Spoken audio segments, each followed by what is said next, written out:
사도행전 22장 22절에서 29절 말씀을 통해서 로마 시민권이라는 제목으로 하나님의 말씀을 함께 나누겠습니다. 우리는 저번 주에 사도 바울이 이제 잡혀가는 그 시점에 그 길이 그 층계가 예수님이 십자가를 지시러 걸어가셨던 그 길이었죠. 그 길을 사도 바울이 주님을 따라서 걸어가고 있었습니다. 근데 그때 바울이 부탁을 합니다. 내가 잠깐 여기 있는 사람들에게 말할 시간을 좀 주십시오. 허락을 했죠. 그래서 사도 바울이 거기 있는 사람들에게 이야기를 할 때 어떤 이야기를 했습니까? 내가 만난 예수님을 증거했어요. 다메섹으로 가다가 거기서 내가 주님을 만났습니다. 그 주님 만난 것을 그는 전하였습니다. 그리고 난 후에 거기 있는 이제 그 사람들이 바울의 말을 다 듣고 난 후에 다 아마 오늘 본문에 보면 바울이 말하는 그 시점 어느 정도 딱 들은 다음에 막 이제 이 사람은 세상에 살려둘 자가 아니라 하면서 바울을 향하여 핍박하는 것, 옷을 벗어 던지면서 괴로움을 주고 그로 하여금 죽이려고까지 작정하지 않았습니까? 이 사람들이 그러한 그 과정을 오늘 우리에게 사도 바울이 보여주고 있었습니다. 사도 바울이 우리가 저번 시간에 끝났던 간증 사도 바울이 주님을 만났던 장면 왜 이제 주저하느냐 가서 너도 이제 증인으로 살아라 그러한 주님의 음성을 듣게 되잖아요. 그리고 난 후에 그가 이제 사도 바울이 회심한 후에 3년 뒤에 예루살렘을 가게 됩니다. 이게 첫 번째 예루살렘 방문이었죠. 그때 예루살렘에 가서 그가 하나님 앞에 성전에서 기도할 때 하나님의 음성을 듣게 돼요. 하나님을 만나게 됩니다. 그때 하나님께서 사도 바울에게 뭐라고 말씀하셨느냐 한번 성경을 봅시다. 18절부터 한번 볼게요. 22장 18절부터 제가 읽어보겠습니다. 봄에 주께서 내게 말씀하시되 속히 예루살렘에서 나가라. 그들은 내게 대하여 증언하는 말을 듣지 아니하리라 하시거늘 내가 말하기를 주님 내가 주를 믿는 사람들을 가두고 또 각 회당에서 때리고 또 주의 증인 스데반이 피를 흘릴 때에 내가 곁에 서서 찬성하고 그 죽이는 사람들의 옷을 지킨 줄 그들도 아나이다. 나더러 또 이르시되 떠나가라 내가 너를 멀리 이방인에게로 보내리라 하셨느니라. 자, 주님께서 바울이 성전에서 기도하는데 나타나셨어요. 그리고 바울에게 한 말이 무엇입니까? 내가 넌 여기서 속히 나가라. 예루살렘에서 나가라 그러죠. 왜요? 그들이 너의 말을 듣지 않을 것이니라. 이 사도 바울이 말하는 너의 말은 무엇이었습니까? 복음 전하는 거예요. 예수 그리스도의 십자가에서 죽으시고 다시 승천하신 그 주님, 그리고 다시 우리 가운데 재림할 그 주님을 전하는데 그들이 듣지 않을 것이다. 그러니 너는 여기서 속히 나가라. 그랬더니 바울이 하는 말이 이거죠. 내가 그 전에 그랬어요. 나도 그랬습니다. 내가 주를 믿는 사람들 가두고 또 회당에서 때리고 스데반을 돌에 맞아서 죽을 때 내가 책임자로 증인 섰던 사람 아닙니까? 근데 주님께서 여기서 나가고 너는 멀리 이방인에게로 내가 보내리라. 그 주님의 음성을 바울이 듣게 되면서 그 이후로 사도 바울은 주로 예루살렘에서 복음을 전하지 않죠. 우리 계속 나누었지만 1차, 2차, 3차 전도 여행을 사도 바울이 이방 땅에 가서 복음을 전하는 것을 보게 됩니다. 여러분 바울이요 주님께로부터 어떤 사명이라는 걸 받게 되잖아요. 21절의 말씀이 사명이거든요. 21절을 다시 보면 나더러 또 이르시되 떠나가라 내가 너를 멀리 이방인에게로 보내리라 하셨느니라. 내가 너를 멀리 이방인에게 보내리라. 이게 바울에게 주어진 주님의 사명이라는 거죠. 그런데 이 사명을 바울 혼자만 들었습니까? 아니죠. 생각해 보세요. 바울 말고 또 들은 사람이 있어요. 누가 들었습니까? 바울이 9장에 보면 다메섹으로 가다가 눈이 멀었죠. 그래서 제가 눈을 멀게 하시는 그 주님이 바울의 눈을 다시 뜨게 하실 수도 있어요, 없어요? 있다고 그랬죠. 그런데 주님께서 바울의 눈을 뜨게 하지 않고 누구를 통하여서? 사람을 보내죠. 누구였죠? 우리가 저번 주 나누었죠, 이 말씀. 누구를 보냈습니까? 예. 아나니아. 아나니아를 보내게 되죠. 그리고 우리가 저번 주 나눌 때 아나니아는 율법을 따라 경건한 사람이었고 유대인들에게 칭찬 듣는 사람이었더라 그랬잖아요. 그러니까 아나니아를 보낼 때 주님께서 아나니아가 안 간다고 그러죠. 처음에. 아유, 내가 그 사람에 대해 들었는데요. 여기 다메섹에 온 것도 그 예수 믿는 사람들을 잡아다가 결박해서 오게 던지려고 그 사람이 여기 온 겁니다. 나 안 갑니다. 라고 할 때 주님이 아나니아에게 하셨던 말씀. 이 사람은 내 이름을 이방인과 임금들과 이스라엘 자손들에게 전하기 위하여 택한 나의 그릇이라. 누가 들은 거예요? 아나니아가 들은 거예요. 아, 하나님의 뜻은 그렇구나. 우리가 잘 몰랐는데 우리가 저 사울이라는 사람이었죠. 그때는 저 사울이 우리를 가두고 죽이려고 여기 온 줄 알았는데 주님이 그를 만나주셨고 그를 변화시켜 주셨구나. 그리고 여기 오늘 우리가 읽은 본문의 21절에 이방인에게로 내가 보내리라 할 때 그 말씀을 먼저 누구에게 주셨습니까? 아나니아에게 먼저 주셨어요. 여러분, 그러니까 주님께서 바울을 만나주시고 그를 불러주시고 그에게 사명이라는 걸 주셨어요. 그러니까 하나님께서 우리를 구원해 주신 것도 나 구원해 주세요 주님이 아니라 주님이 먼저 우리를 선택하셔서 우리를 자녀 삼으시고 불러주신 거죠. 우리를 자녀 삼으신 그 주님께서 우리 구원받았는데 구원받은 그 백성들에게 하나님께서 우리에게 각자의 일을 감당할 수 있는 사명이라는 것을 주시는 거예요. 사명. 그러니까 바울의 사명은 무엇이었습니까? 이방인에게 땅끝까지 복음을 증거하는 게 바울의 사명이었어요. 그러니까 하나님께서 우리를 부르시고 구원해 주신 다음에 너 이거 내 일 감당해라 라는 사명을 주신 거거든요. 그러니까 우리 모두에게도 각자에게도 하나님 주신 사명이 있어요. 여러분, 사람이요 몸을 구성하는 역할, 우리의 몸이 여러 기관들이 있잖아요. 하는 역할이 다 다릅니다. 간은 해독 역할을 해야 되고, 위는 소화, 음식물을 해야 되고, 소화를 해야 되고, 장의 역할이 있고, 심장의 역할이 있고, 또 신장, 여러 우리 몸의 각 기관들이 다 하는 일이 다르지 않습니까? 근데 각자 한 가지의 자기의 역할을 하지 못하면, 여러분, 사람이 죽는 게 참 단순해요. 우리 몸의 한 가지가 고장이 나면, 한 가지가 제대로 수행을 하지 못하면, 그 일을 못하면 몸이 어떻게 됩니까? 그것 때문에 끝나는 거예요. 죽는 거예요. 그러니까 우리 몸 안에 있는 여러 가지 많은 기관이 각자 하는 역할이 다른데 그 각자 하는 역할이 자기 역할을 잘 감당해야 돼요. 하지 않으면 나 일하기 싫어하고 일 안 하면 어떻게 되는 거예요? 그 사람. 그 하나 때문에 자기 몸이 전체가 가는 거예요.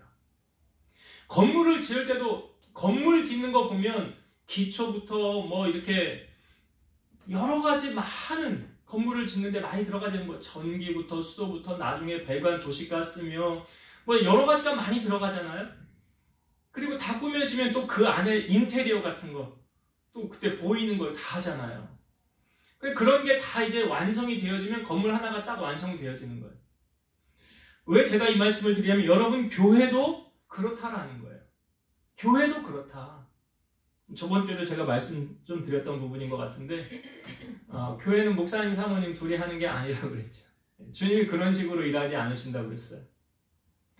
왜 우리 함께 비전교회로 불러주셨습니까? 각자에게 주어진 각자의 사명이 있어요. 하나님 주신 사명이 있어요. 그거 내가 잘 감당하면 우리 주님 앞에 갔을 때 뭐라고 그러겠어요? 주님이 너 잘했다, 충성된 종아 그러잖아요. 근데 내가 사명 감당하지 않으면 마치 우리 몸의 한 기관이 일을 하지 않으면 어떻게 되겠습니까? 그 몸이 성전이 그와 같다. 주님의 몸된 교회가 그와 같다. 그래서 주님께서 우리에게 당부의 말씀처럼 참 제가 늘 예배 때 묵상하고 자주 묵상하는 말씀 마태복음 6장 33절이에요. 마태복음 6장 너희는 먼저 그의 나라와 그의 의를 구하라. 그리하면 이 모든 것을 너희에게 더하시리라. 이 말씀이 약속이거든요. 너희는 먼저 해야 될 게 있대요. 무엇을 먼저 하래요? 먼저 그의 나라와 그의 의를 구하라. 그러니까 내가 먼저 해야 될 일이 사실은 내 발등에 불 떨어지고 급하게 내가 해야 될 일이 있음에도 불구하고 주님이 우리에게 요구하시는 것은 하나님의 일이 먼저다. 하나님의 일이 먼저다. 그리고 하나님의 일을 먼저 내가 감당하면 성경에 보면 그리하면 이 모든 것을 너희에게 더하시리라. 약속이죠. 네가 한번 이렇게 해볼래? 나를 위해서? 그러면 내가 너의 필요한 모든 것을 내가 공급하리라. 약속이잖아요.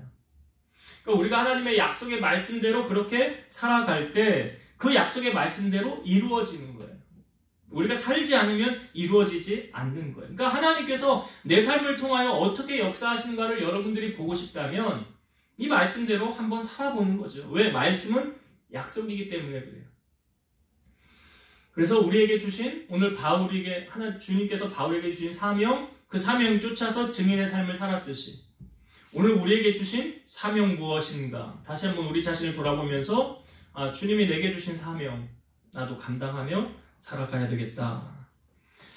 결단하는 여러분 되시길 바라요. 자, 그렇게 주님께서 내가 너를 이방에 보내리라 그랬는데 바울이 지금 없는 이야기 만들어서 한 거 아니잖아요. 주님 만난 거 사실 그대로 이야기한 거예요. 기도하면서 주님 음성 들은 거 그대로 말한 거고 다메섹에서 가다가 주님 만난 거 그대로 얘기한 거예요. 아나니아가 와서 기도해서 내 눈을 뜨게 했던 거 그대로 말한 거예요. 하나도 여기에 첨부하거나 덧붙인 게 없어요.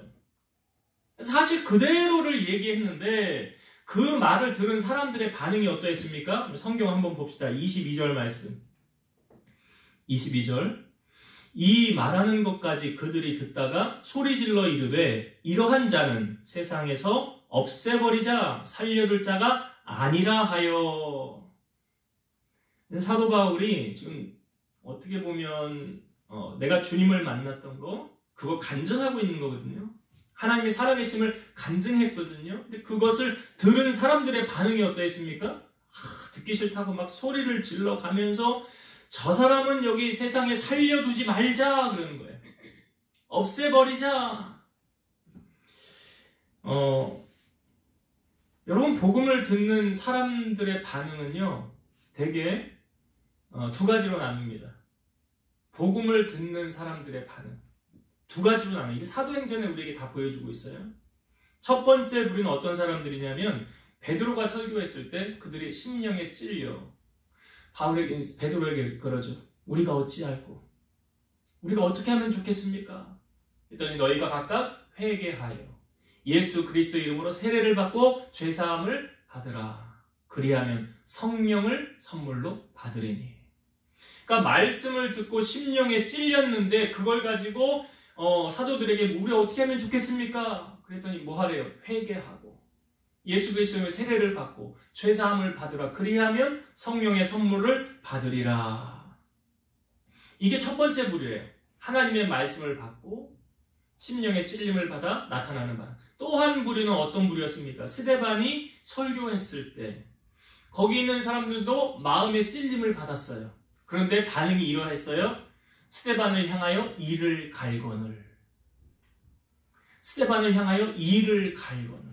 그러면서 어떻게 했어요? 돌을 들어서 스데반을 쳐서 죽이잖아요. 이게 뭐 한 사람들의 반응입니까? 복음을 들은 사람들의 반응이더라. 그러니까 복음을 들은 사람들의 반응이 이렇게 나뉘어지는 거예요. 은혜를 받아 자복하고 회개하면서 주님 앞에 더 가까이 나아가는 사람이 있고 눈을 흘기면서 네가 뭔데? 라고 말하듯이 하면서 이를 갈면서 저 사람을 없애버리자 라는 두 부류의 반응으로 나뉘어지는 것을 보여주고 있어요. 오늘 본문에 있는 이 사람들도 어땠습니까? 나중에 제가 비유 들었던 스데반이 설교했을 때 그 사람들의 반응하고 똑같잖아요. 지금 바울이 뭐 한 겁니까? 복음 전했는데. 그러니까 복음을 전하는 사람들에게 사실 이런 핍박이 임할 수 있죠. 주님 때문에 당하는 고난, 사도들도 예수님 때문에 핍박과 능욕받는 것을 당연하게 여기면서 기뻐하며 돌아가면서 전도하기와 기도하기를 쉬지 아니하더라. 여러분, 우리가 예수님 때문에 고난받으면 주님이 하신 말씀이에요. 나로 인하여 너희를 박해하고 핍박받는 자는 즐거워하고 기뻐하라. 하늘에서 너희의 상이 큼이라. 예수님 때문에 당하는 고난이라고 한다면 기뻐하래요. 하늘의 상이 크대요. 근데 여기 말씀을 들었을 때 이 반응은 상당히 다르듯이 사도 바울이 복음을 전했을 때 베레아 사람들에게 복음을 전했을 때 이 베레아 사람들을 소개할 때 이렇게 소개하고 있었어요. 그들은 간절한 마음으로 말씀을 받고 이것이 그러한가 하여 날마다 성경을 상고하고 그랬어요.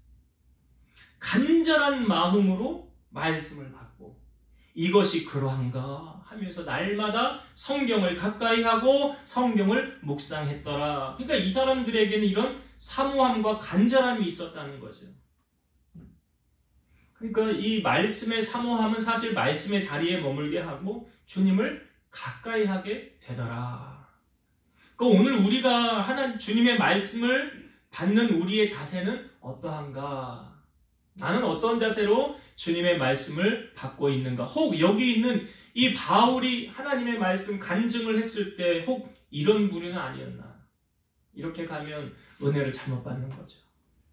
그래서 우리 안에 날마다 주의 말씀을 사모하고 가까이 해야 하는, 그리고 그 말씀 앞에 어떻게 하든지 몸부림치면서 그 말씀대로 살아갈 수 있는 그러한 마음을 갖기를 바랍니다. 자, 바울이요, 이들을 바라보면서 지금 우리가 22절 읽었죠? 23절까지 볼게요. 23절 보면 떠들며 옷을 벗어 던지고 티끌을 공중에 날리니.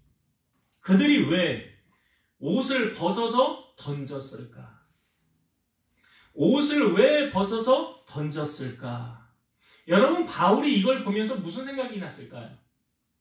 바울이 이런 경험을 한 적이 있습니까? 없습니까? 있죠. 예. 바울이 이런 경험을 한 적이 있어요. 사람들이 옷을 벗어다가 바울 앞에 던져놨던, 이게 의미하는 바가 뭐냐면 이 사건의 책임자에게 옷을 벗어서 던져놓는 거거든요. 제가 앞부분에 말씀드렸을 때 7 집사 중에 한 사람이었던 스데반이라는 사람이 돌을 맞아서 죽어갈 때 사람들이 옷을 벗어 사울이라 하는 사람의 앞에 놓았더라. 그 사울 앞에 놓았다는 건 무슨 의미입니까? 사울이 이것의 증인이고 책임자라는 거예요. 그러니까 스데반을 돌을 쳐서 죽이려고 사람들이 할 때 옷을 벗어서 바울 앞에 던졌더라. 그런데 지금 사람들이 옷을 벗어서 던지는 이 장면을 바울이 보면서 누구 생각났을까요? 스데반 생각났겠죠. 스데반이 여러분 죽으면서 뭐라고 주님 앞에 2가지 간구했어요. 영안이 열려서 하나님의 보좌가 보였고 그 보좌 우편에 예수님이 서서 스데반을 맞으려는 주님의 모습이 스데반에게 보였어요. 그 스데반이 돌을 맞아 죽어가면서 했던 기도가 2가지예요. 첫 번째가 뭐냐면 주여, 주 예수여, 내 영혼을 받으시옵소서. 주님, 이제 나는 주님 있는 그곳으로 갑니다. 주님, 나를 받아주세요. 그 다음에 2번째로 스데반이 기도했던 것, 주여, 이 죄를 그들에게 돌리지 마옵소서. 주여, 이 죄를 그들에게 돌리지 마옵소서. 여러분, 구약시대에 보면 그 사람이 죄를 지면 제사장에게 이 제사를 지내는 사람이 제물을 가지고 가죠. 그 제물을 가지고 제사장에게 가서 이 제물 위에 제물을 가지고 온 사람이 손을 얹어요. 그 뭔 의미입니까? 그게 내 죄가 이 짐승에게 전이 됐다는 거예요. 전가됐다는 거예요. 그러니까 내 죄가 이 짐승에게 전이 됐어요. 그러면 이 짐승이 그 다음에 어떻게 됩니까? 그 다음 절차가요. 죽는 거죠. 희생당하는 거죠. 누가 죽이는 줄 아십니까? 가지고 온 사람이 죽여요. 내가 이 짐승을 가지고 왔어요. 내가 손을 얹었어요. 내가 얘를 찔러서 얘를 죽이는 거예요. 그럼 내 죄가 전이 돼서 이게 이제 죽어서 피를 흘리고 이 제단 못에 이제 얹어놓고 얘를 태우는 거예요. 여러분, 스데반을 죽인 사람이 누구죠? 사람들이, 거기 있는 군중 사람들이 죽였다고 생각하시죠? 거기 책임자가 누구였어요? 누가 사람들이 옷을 벗어서 누구 앞에? 바울 앞에 놨죠. 사울 앞에 놨죠. 결국 스데반을 죽인 사람이 누구예요? 바울이에요. 이 원리하고 똑같아요. 스데반이 희생 제물이 되어서 와서 바울이 그를 죽이는 거예요. 그러면 이 짐승, 이 죽어서 이 사람의 죄가 전가됐다고 그랬잖아요. 이 스데반의 죽음으로 말미암아 누구의 죄가 사해진 거예요? 바울이에요. 그래서 그 다음 바로 사건이 주님이 바울을 만나주시고 회심하는 사건으로 연결된 거예요. 스데반의 이 죽음이 결코 헛된 죽음이 아니라 바울을 변화시키기 위한 하나님의 과정이 거기에 담겨 있는 거예요. 그의 죽음을 통해서.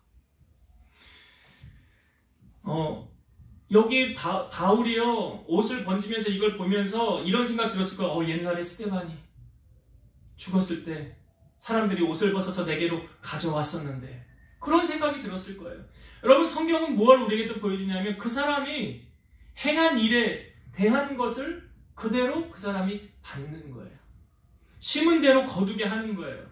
요한계시록 22장 12절, 보라 내가 속히 오리니 내가 줄 상이 내게 있어 각 사람에게 그가 행한 대로 갚아 주리라.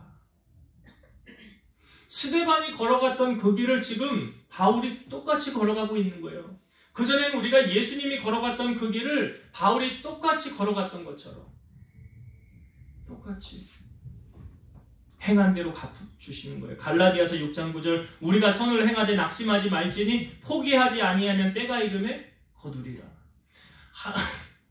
어느 하나도 우연히 되어지는 건 없어요. 다 하나님의 계획과 섭리 안에서 이루어지는 거예요. 바울이 그걸 보면서 다시 스데반을 생각나게 하잖아요. 오늘 바울이 했던 그 간증 내용 가운데도 스데반이 또 등장하지 않습니까? 20절 말씀 한번 보실래요? 20절.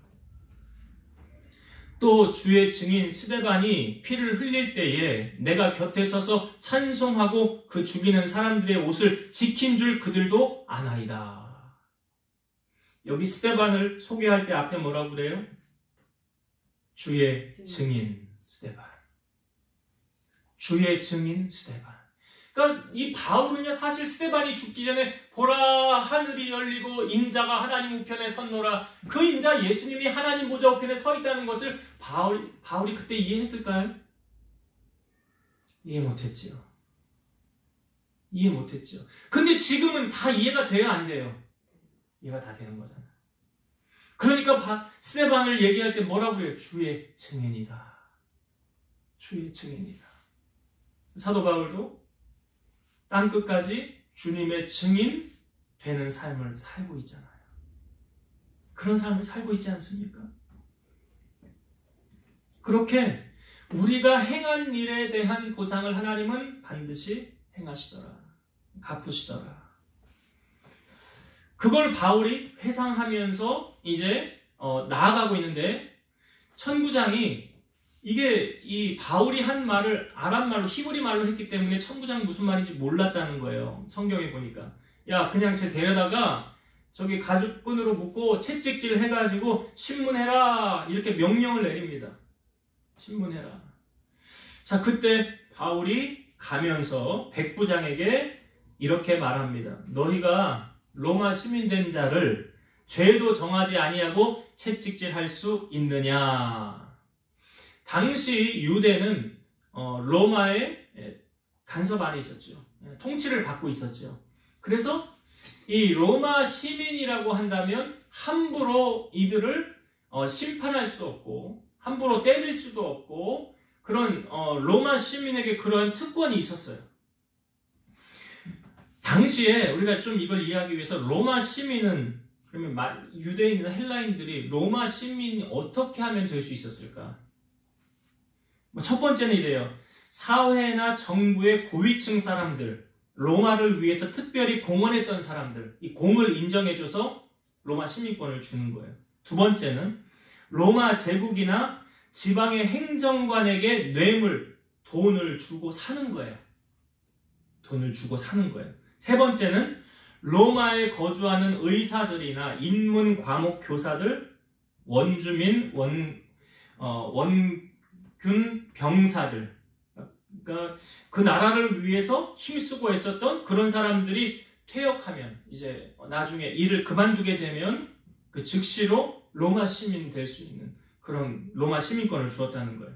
그러면 바울은 어떻게 해서 오늘 말씀해 보니까 바울은 언제부터 로마 시민이었대요? 자기는 나면서부터 로마 시민이었대요. 그럼 바울은 어떻게 해서 로마 시민이 됐을까? 추측이에요. BC 171년경에 그러니까 바울의 고향이 다소거든요. 다소가 헬라의 시로 편입될 때에 도시의 이제 엘리트들 이 사람들을 로마 시민으로 인정했을 것이다. 두 번째는 그러니까 바울의 선조 중에 누군가가 로마의 행정관이나 장군에게 지대한 공헌을 했을 것이다. 로마를 위해서. 세 번째는 바울의 선조 중에 누군가가 돈을 지불하고 로마 시민권을 샀을 것이다. 그냥 어느 것인지는 정확하게 나와 있지는 않아요, 성경에. 그러나 분명한 사실은 사도 바울은 로마 시민권을 가지고 있는 사람이었더라. 그래서 로마 시민은 재판을 하지 않고 이 로마 시민을 결박하거나 매질할 수 없는 거예요. 당시 로마법이 로마 시민은 로마 법정에 호소할 수 있는 규정이 있었다는 거죠. 그러니까 여러분 한번 잘 생각해 보세요. 사도 바울이 나면서부터 로마 시민권을 가지고 있었다는 것이 바울이 복음을 전함에 있어서 어떻게 이것을 쓸 수 있게 됐느냐.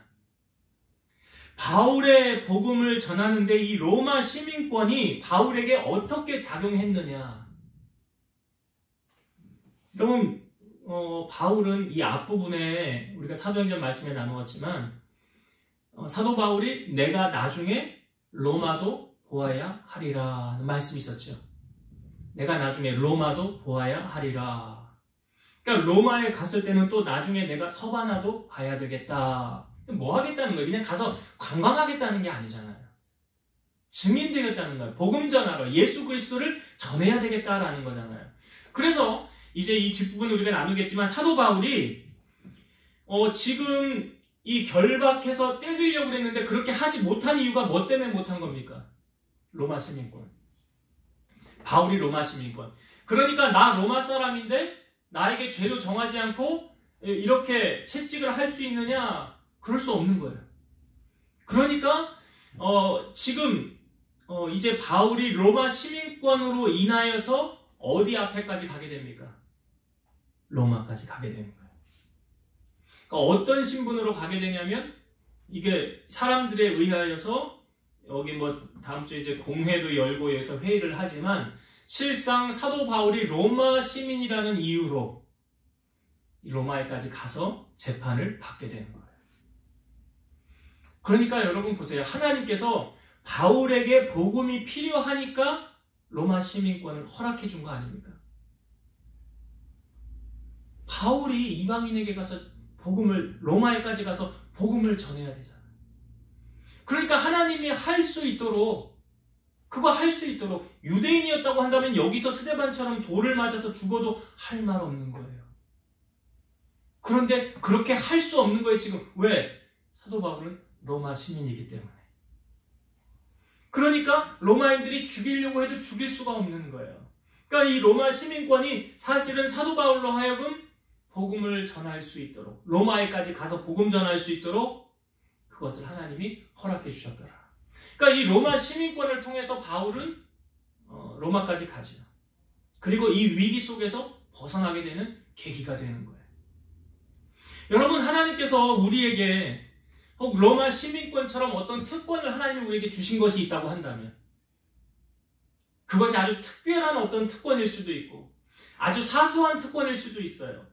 작게는 하나님 나에게 건강 주신 것, 하나님 나에게 재물을 맡겨주신 것, 이거 재물이 맡겨주신 건 크게 맡긴 사람들도 있고 작게 맡긴 사람들도 있을 거지만 상황에 따라 다르지만 하여튼 하나님이 나에게 맡겨주신 것, 또 하나님이 나에게 작게는 재능 주신 것, 다른 사람은 이런 거 할 수 없는데 나만 할 수 있는 하나님 나에게 주신 재능 왜 주셨을까? 바울에게 로마 시민권을 왜 주셨을까? 바로 주를 위해서, 주의 복음을 증거하는데 필요하니까 하나님이 허락해 주셨더라. 오늘 주님께서, 우리 아버지 하나님이 우리에게 주신 어떤 특별한 무언가가 있다고 한다면 그건 나에게 왜 주셨을까? 바로 주님을 위해서 헌신하고 일하라고 나에게 맡겨주신 것이 아닌가 하는 생각이 오늘 바울의 로마 시민권을 보면서 들게 되는 거예요. 자, 이제 말씀을 정리하고 마치도록 하겠습니다. 오늘 바울이요, 그 사명이라는 것을 받았어요. 주님이 다메섹에서 나를 부르셨을 때 나에게만 주신 사명이 아니라 나를 와서 눈을 뜨고 기도해 주신 그 아나니아라는 사람에게도 분명히 보여주셨어요. 바울은 이런 사명이 있어. 뭐였어요? 이방인에게 복음을 전하는 사명. 나는 사명 잘 모르겠는데요. 하나님 나에게 뭘 하라고 그러는지 나는 잘 모르겠는데요. 잘 모르시겠거든. 기도하세요. 기도하시면 감동을 주십니다. 이거 하라고 주시는 거구나. 그래서 오늘 바울이 그 주의 일 이거 혼자 하는 게 아니라 합력하여 선을 이루라고 말씀하시는 거예요. 그래서 우리에게 주신 사명 오늘 우리가 잘 기억해서 그 사명 잘 감당하는 자가 되기를 원하고요. 자, 바울이 복음을 증거했을 때 사람들의 반응이 어떠했는가? 막 옷을 벗어 던지면서 살려두면 안 된다, 죽여라. 여러분, 우리가 하나님의 말씀을 대할 때 바울이요 데살로니가 교인들을 향하여 데살로니가서 이렇게 말하고 있죠. 너희가 내가 복음을 전할 때 사람의 말로 받지 아니하고 하나님의 말씀으로 받음이니 참 감사하다. 그 말씀이 너희 믿는 자 가운데서 역사하느니라. 사람의 말로 받으면 은혜가 안 돼요. 그러나 사람의 말이 아닌 하나님의 말씀, 하나님의 음성으로 듣는다고 한다면 그 말씀이 믿는 자 가운데서 역사가 나타난다. 그래서 오늘 우리가 하나님의 말씀을 향한 간절한 은혜를 사모함이 우리 마음 가운데 있어야 한다. 그리고 바울이 복음을 전해 사람들이 옷을 벗어 던졌을 때 바울이 생각했겠지요. 내가 예전에 스데반 돌 맞아서 순교당할 때 그때 내가 책임자였는데 내가 증인 섰던 사람이었는데 하나님께서는 그래서 행한 대로 지금 갚으시는 거야. 바울을 보면서 너 그렇게 하지 않았었니? 지금 네가 그렇게 당하고 있는 거야. 여기서 바울의 생애가 마감이 되면 이제 로마까지 서마가까지 복음을 전하지 못하니까 하나님이 죽일 수는 없게 하는 거예요. 그래서 그 방편으로 하나님이 바울에게 뭘 주셨다고요? 나면서부터 로마 시민권을 주신 거예요. 그거 없었다고 한다면 바울은 여기에서 그의 생애 끝났을 수도 있어요. 그런데 하나님의 계획은 그게 아니죠. 이게 하나님의 경륜 아닙니까? 하나님의 섭리잖아요. 어느 것 하나 우연히 나에게 다가온 것 없어요. 하나님께서 필요하니까 나에게 주시고 그걸 통해서 뭐 하라고요? 증인된 삶을 살라. 하나님 영광 위에 살라. 그래서 바울이 그래서 하나님이 시민권 주었구나. 그래서 로마까지 가서 복음 전하고 서바나까지 복음 전하고 마지막 로마에서 사울의 인생에 끝나는 것을 바라보면서 주님이 나에게 맡기신 것이 무엇인가? 오늘 우리는 우리 자신을 잘 살펴보고 이거 주님이 나에게 이거 선물로 주셨구나. 왜? 주님의 일하라고. 복음 증언하라고. 우리가 그걸 깨달으면서 더욱 남은 생에 주님을 기쁘시게 하고 주님의 증인으로 승리하며 살아가기를 주의 이름으로 축원드립니다. 기도하시겠습니다. 살아계셔서 역사하시는 아버지 하나님 감사합니다. 바울이 그 복음을 전하였을 때 사람들의 반응은 좋지 않았습니다. 우리가 하나님의 말씀을 대할 때 우리가 어떤 마음으로 말씀을 대하는지 우리 하나님은 우리 중심을 잘 아십니다. 사모하는 마음, 주님을 사랑하는 마음으로 우리가 말씀을 받게 하시고 그렇게 사모하는 자에게 하나님 그 만족함을 채워주신다고 하셨으니 이런 하나님의 은혜에 풍족하여 살아가는 우리 성도들 되게 하여 주옵소서. 우리를 하나님 부르심은 우리에게 사명이라는 걸 주셔서 주님의 일을 감당하게 하시는 줄로 믿사오니 이 사명 감당하도록 사도 바울에게 로마 시민권을 허락해 주셨듯이 오늘 우리에게 주님이 주신 것이 무엇인가 우리 자신을 돌아보며 또 깨달으며 주님 기쁘시게 하며 살아갈 수 있는 마지막까지 십자가의 길로 승리하는 우리 성도들이 다 되게 하여 주옵소서. 주님 앞에 주일 헌금 감사 예물을 드립니다. 주님 받으소서. 함양하여 주시고 드린 손길에 마음의 기쁨이 넘쳐나게 하시고 주님께서 채워주시는 은혜 경험하며 살아계신 하나님을 간증하는 복된 손길 되게 하여 주옵소서. 예수님의 이름으로 감사하며 기도드리옵나이다. 아멘.